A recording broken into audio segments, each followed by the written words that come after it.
here we have. Okay, so when you guys do the, when you design the electrical power system for the commercial building, I give you, and I will give you a set of families for Revit to use. This chapter talks about the symbols that we're using in this project. So I'm going to review a few things, highlight a few things for you.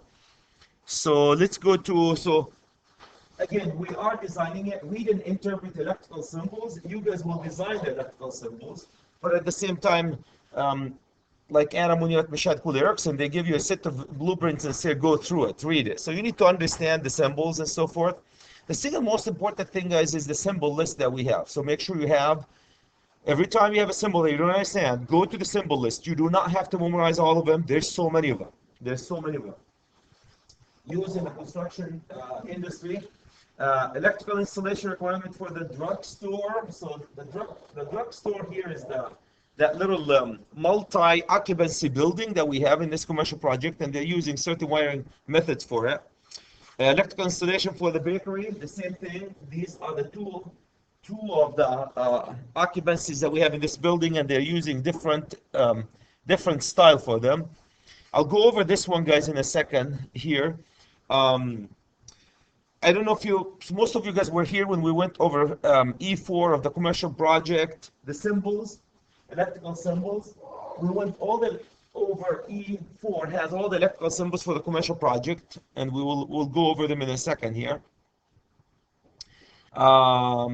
List electrical symbols for, so I want to go over these figures, guys, in a second here and highlight symbols that they use for raceways, lumineers, outlets, receptacles, switches, sensors, motorized and HVAC motors and HVAC equipment, power distribution. All these, I'm going to show you a couple of symbols that they use. It's just looking at symbols. Now a whole lot really into it. There's a couple of things, guys, when we talk about something called a neutral point and neutral conductor, how they define them. So important to understand the neutral point and neutral conductor. Before we go, connect the neutral point of the system that is intended to carry current under normal operating condition. Coming point on a Y connection or polyphase system or midpoint single phase system. I have a nice little picture that's going to show you what the neutral point and what's the difference between all these things. In the drugstore, what they did, guys, the special thing about the drugstore wiring is they're using low voltage remote control system, lighting system. That's only special. You guys with me, Karen, you will be using a low voltage lighting control system. What's special about this? You can use your iPhone to activate any lighting fixture in your system, if you so decided. Unlike this high voltage switches that we have right here, you have to physically, mechanically walk to the wall, turn these switches on and off. If you have a low voltage, you can, like I said, from an iPhone, you can activate all these systems. So flexibility, control, offers more control flexibility, low popularity of the systems. This is just why it's not popular, because not many electricians know how to do it. So in order to do it, guys, what they do, and you will be doing with me, they use direct 24 volt, and they through a relay, and they land them on a switch, low voltage switch. So now that's a class 2 circuit. It does not need a licensed electrician to install it. What's wrong with it? A lot of people have not done it before. And if you haven't done it before, it's rocket science. Every electrician know how to wire 3-way and 4-way switches, right? But not many people know how to wire a low voltage relay if they haven't done that. So that could be a drawback of it. Okay, so types of lumineers. So they're used in the drug. So this is where do we have the drugstore. They also use different type of illumination system have been selected. Now we're a drugstore. They're using not just one type. With me, guys, when we go, not next week, not the week after, the week after, 3 weeks from now, when we do lights and when we do a visual, you're going to be looking at multiple or different sizes or different types of fixtures for different application. That's exactly what they do. Bakery.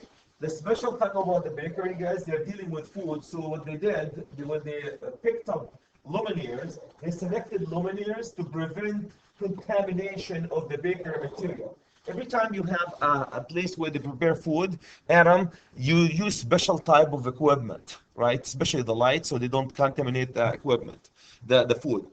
Um, in the sales area, though, so this is where they prepare the food in the bakery. Where they sell it, they have more attractive luminaires. So what I want to get you guys to understand is they will use different types of fixture for different application. Where they prepare the food, you need something, a fully enclosed luminaire so that does not contaminate the food preparing. Where they sell the food, or the baker, the stuff in that bakery, they need something to make things shine, look nicer so they can sell more. Anyway, so what's in it for us? They're using different type of fixtures in these applications.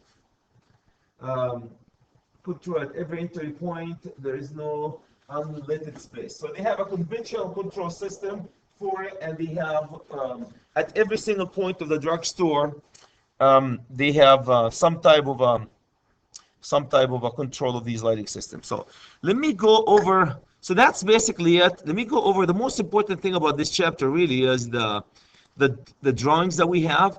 Here's my the bakery right in here. We talked about look at the Type C. They're using Type C fixture, guys, and you can look at Type C fixtures all in that bakery area. Bakery store, that's where they're going to be selling. They're using a different Type P fixture in the area where they sell, and they're using a lot of lights, different type of lights here because they want to sell more, make things look nicer. So that's what they were talking about, different type of fixtures used in the bakery. The drugstore, same thing. They're using low voltage lighting control system. And I told you guys about this one. Look at this.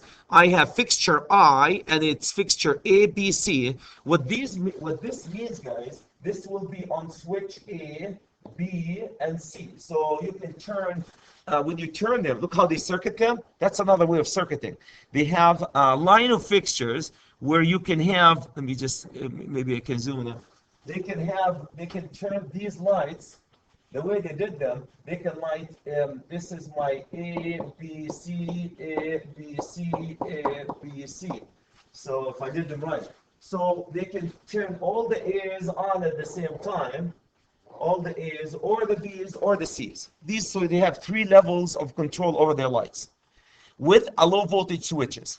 Any comments, any questions? So when we do lights in our commercial building, Karen, here's an idea.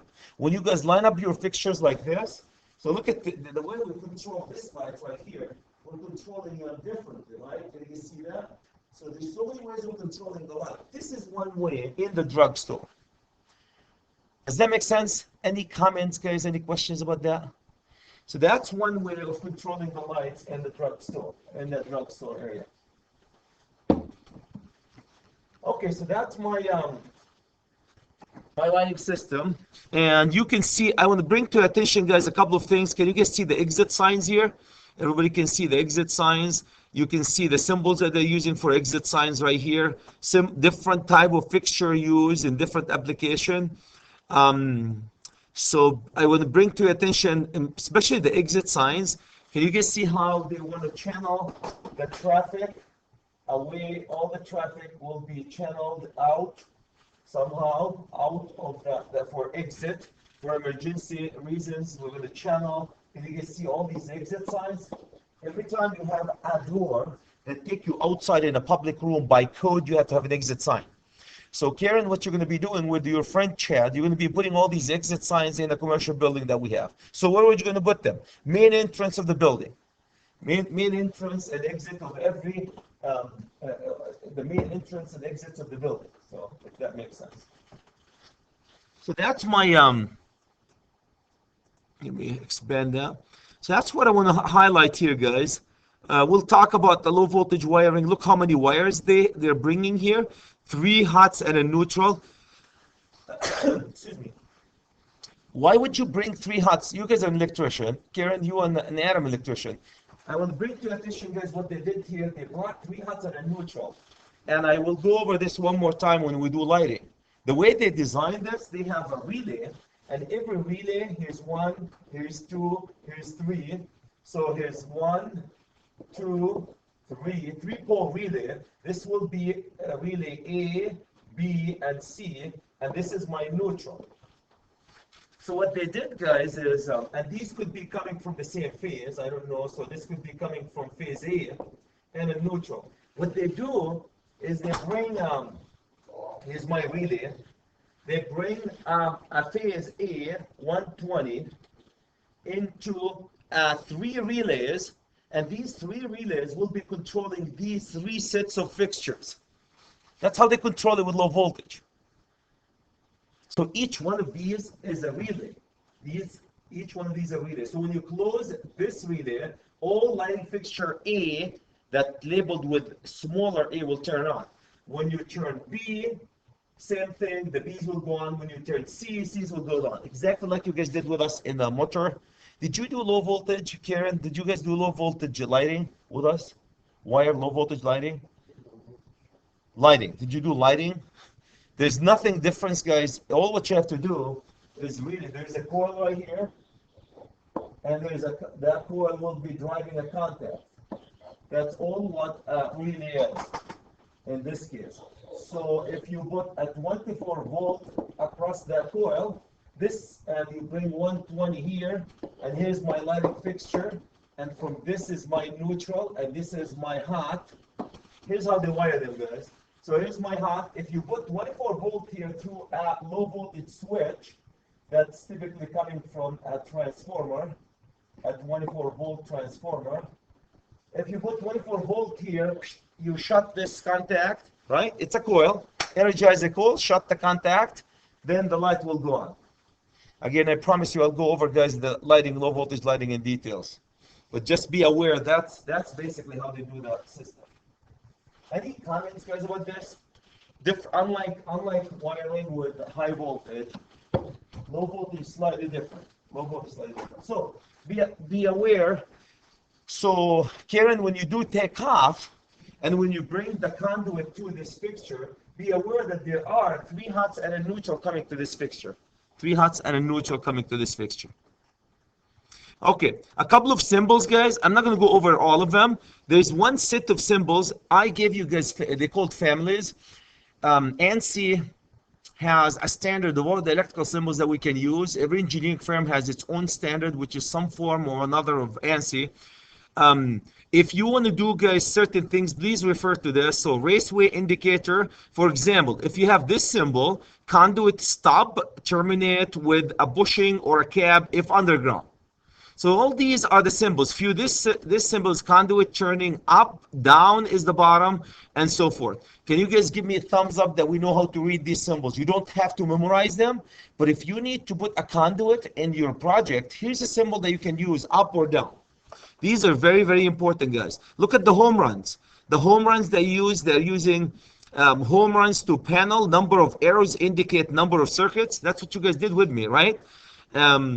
So L2, 11 circuit number 1 and 3, basically on these. Yeah, so panel, this is panel L21, I'm sorry, L2, 11. That's the panel, and the circuit 1 and 3 are coming to, in this case, are circuit 1 and 3. Okay. Any comment? There's insulated ground here. They use insulated ground, and the smaller slash is for the low voltage. The bigger one is for the high voltage. The neutral and the phases. Any comments, guys, about the symbols? Can you guys assure me that you know how to read these? Thumbs up, Chad. Yes, no? Okay, so that's my symbol. For circuits. Let's show you guys another symbol that they use for lumineers. These are all the lumineers. For lumineers, Brian, you guys have all the lumineers that I'm going to, as a family, that I'm going to be giving you. Here's lumineer symbols. Look at these one. This one is a lumineer strip type, length drawn to scale, because these are going to be drawn. This is a fluorescent strip lumineer. These are your double or single head spotlight. Look at the emergency exit signs, guys. The arrow will indicate to the direction of the exit. Can you guys see that? Everybody can see that? Okay. Track lights, bug eyes or emergency light. These are emergency exits. These are emergency lights. So can you guys assure me that you can read and look at these as you go through our project? This is not the first time you've done it. So when we're designing this project, Derek, and you find something and you can't, well, we're using Revit. all the symbols that you guys need already in Revit. But if for whatever reason you need to design a lot of symbols, here's another list for you. Okay, these are luminaires. Let's go to the second one. The second one, guys, has these are also luminaire fixture, basic and extended modifier. Look at this: surface mounted fixture, recessed, you name it, wall mounted, different type of symbols that they use for different type of luminaire. Luminaire provided. This is how we use the emergency. These are how we hatch half of them, guys. We make it dark. That's my emergency luminaires. Okay, so that's my luminaires. Moving on to outlet and receptacle symbols and notation. Look at this one. This one is a floor duplex receptacle, F flush, and S surface mounted, flush mounted and surface mounted. Okay, I don't want to go over all of them. I need you guys to assure me that, chat, we know how to read and interpret these symbols. As you go through the blueprints, if you see this symbol, and what the heck do they say about this? It says EP-2 circuit number 3. This is single convener receptacle on emergency/standby circuit, specify panel and circuit. So this will be emergency panel 2 circuit number 3 coming from the emergency load. That's the symbol that they're using. Any comments, any questions? Can you guys assure me that when you have a blueprint in front of you, you know how to interpret it using these symbol lists? You guys did a whole project with me using a symbol list. Here's another list, symbol list that you can interpret. Okay, so that's my, look at this one here. Double duplex receptacle. These are the quad ceiling mounted. Duplex receptacle ceiling mounted. These are all ceiling mounted the way they show the ceiling mounted. Here's my duplex receptacle. This is single receptacle. This is double duplex convener receptacle on an emergency circuit. We didn't do it this, Derek, in our project. When you guys circuit things from the emergency, well, we really don't have receptacle on the emergency. The whole building is backed up by a generator, so we don't have to worry about it. If we lose power within, it's not an emergency system, but your generator will back up the whole system. Okay, so that's my symbols here. Their identifier, guys, with them a switch outlet. I want to emphasize, guys, the typical outlet notation. If you have a smaller letter, it always indicate the switching. If it's capital letter, it indicate the lighting fixture that's going to be used, the lighting fixture, without getting into all the details. Switches. Do you want to get out? No?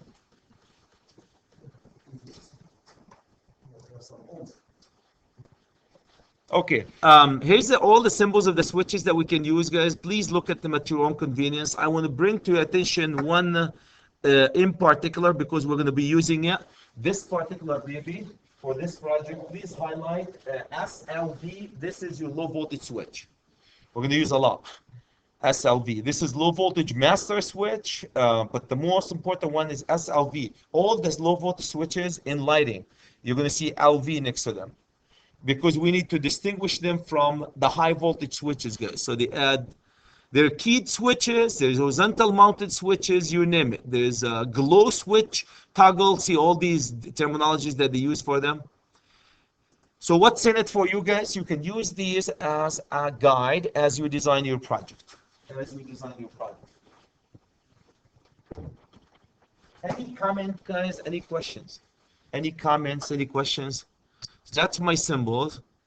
Moving into more, guys, into motorized and HVAC equipment. This is all the disconnect, for example. Disconnect switch, unfused type, size as indicated on the drawing, how many amps on it. These are how the symbols that they use for motorized equipment, mainly relays and disconnects and timers and thermostat and what's not. Limit switches and so forth. So the most important one for these that we use a lot is disconnect, right? We put our disconnects there and we size it. Any comments, guys, about using disconnects and controllers, VFDs? We'll have a VFD, guys, in our project. Any comments, any questions? So Adam, you're going to be looking at these. If you can't find anything in our library, you can design or build your own family based on these symbols. Okay, moving on, the same thing, motors and HVAC equipment. Here's the symbol that they use for the motors, guys. The dampers, what's not, baseboard heaters, pedal fan, we used it last time, wall fan, water heater, you name it. So, FYI. For power distribution system, here's my symbols for power distribution system. These are important, guys. We're going to use distribution panels. This is my lighting and power panel recessed. This is surface mounted distribution panel. That's the main panel. Lighting or power panel on normal and generator. That's emergency distribution panel, normal generator. This is my motor control, dry transformer type. Transformer pad mounted, current transformer, ambient, generator, meter. So these are very, very important, guys, because we're going to be using this. Next week, Derek, we will be building our riser, and you guys are going to be using very similar symbols like this. The nice thing, because we have our own families in Revit, you're going to drop the family, and it's going to look, I guarantee you, lighting, power, and panel surface mounted. Your panel is going to be looking something like this. Dry type transformer is going to look something like this when you drop it into that Revit. Can I have thumbs up, Chad? We fully understand that one? Okay, good. So that's my symbols that you can utilize. Now, site work, guys, you can use, these are what we use for when you put on the site to indicate different type of system coming to us. For example, an underground feeder, they show dotted line with UF. Telephone UT, UFA will underground fire alarm, underground TV, manholes, handholds, and power and low voltage combination of manholes. Now, when you get it, we don't have manholes and handholds in our project, guys, but we do have power coming in. That's what you guys are going to be specifying, the power coming into my building using these symbols. Okay, so that's all what I want to emphasize. I think we went over all of these. Thought we have, okay. Yeah, this, I think I skipped over that one. Here you go, that one. For this one, guys, it shows you how to show the conduit. Like this is a concealed conduit. The conduit concealed in finished areas, exposed in unfinished areas. Conduit concealed in or under a floor slab. Can you guys see the symbols? Flexible conduits. And all these T for telephone conduits, underground, underfloor. All the symbols that they use for underfloor for a different type of system and different type of conduits. Okay, so the last thing I want to show here is this is called the neutral point, guys. This point is called my neutral point, my neutral point, my neutral point. This is also my neutral point, and this is not a neutral point. This is not a neutral point, not a neutral point. I want to bring to your attention, guys, the term neutral point. The system, so it's the common point between three phases or single phase. For example, this will be your 240/120 volt system. This is your 208/120 or 480/277 three phase. This is my single phase. This system here is 240/120 three-phase system with a neutral conductor and neutral point. This system is 480 typically /277 three-phase with a zigzag transformer. If you have a 480 delta, guys, and you need a neutral from it, they have something called zigzag transformer. Looks like this. So they tie it to the phases and it will create a neutral point. Who cares by the question is, why do you guys care about the neutral point? A neutral point will give you a different level of voltages. Can you guys see this common denominator between all these? We have a different type of voltages, right? Can you guys see that? Here's another, oops, not here. Here's another voltage, another voltage, another voltage, and also here another voltage. So this is so important, guys. So important. Here's my voltage, second voltage.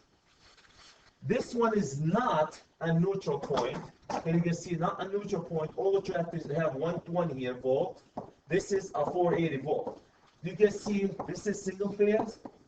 This is three phase. Do you see two voltage levels? Do you guys see two voltage levels? No. Why it's so important to have two voltage levels? You can burn your major equipment at a higher voltage, more efficient, and your smaller equipment like lighter receptacles at a lower voltage, safer. Can I have thumbs up, Chad? We fully understand what the neutral point gives you. Give you two levels of voltages because you can tie in neutral to them. Derek, does it make sense? Karen? So important, guys. So these two are not neutral point because you only have one level of voltage, on them. Even though a neutral point, guys, must be grounded. A neutral point must be grounded, but not all grounded conductor are neutral conductor. You've got these. Get the symbols. Okay, so that's basically all what I have. Any comments, guys? Any questions? Comments, any questions about this chapter? Any comments, any questions? Please read this chapter. Your chances, guys, of going through the material, understanding it. Any comments, any questions? My next chapter, guys, also is going to be a review because it's load calculation. You're going to enjoy it because you guys are doing load calculation due today, I hope. So I'm going to give you a few seconds here to download my file, and then we'll start with the second one. Shouldn't